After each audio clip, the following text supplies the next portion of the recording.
Hello, আসসালামু আলাইকুম।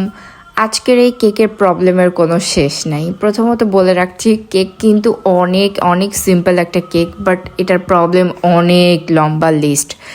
কারণ প্রথমে এইটা হচ্ছে স্কোয়ার মাপে আমি বানাইতে চাইছিলাম, পরে এইটা হচ্ছে এডিবল পিকচার দেওয়া ছিল। তো আমি একটু মাপের দিকে কনফিউশন পড়ে গেছিলাম যে কি মাপের করব, কারণ ছবি তো একটা মাপ দরকার, আর ছবির মাপে আমাকে কেক বানাইতে হবে। তো আমি ঠিক করলাম যে যেইটা A4 পেপারের পিকচার আমি পুরোটা ওইটা জুড়েই করব, যাতে পুরোটা একদম ছবি ছবি মনে হয়।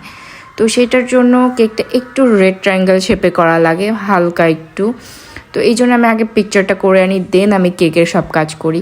পিকচার যখন করে আনি তখন দেখা গেল আমার কাছে ওই রকম বোর্ড, আমার কাছে কিন্তু সবসময় বড় বোর্ড অ্যাভেলেবেল থাকে, 12 ইঞ্চি 14 ইঞ্চি সব টাইপেরই অ্যাভেলেবেল থাকে। বাট এই দিন আমার কাছে 14 ইঞ্চির কোনো বোর্ডই নাই, মানে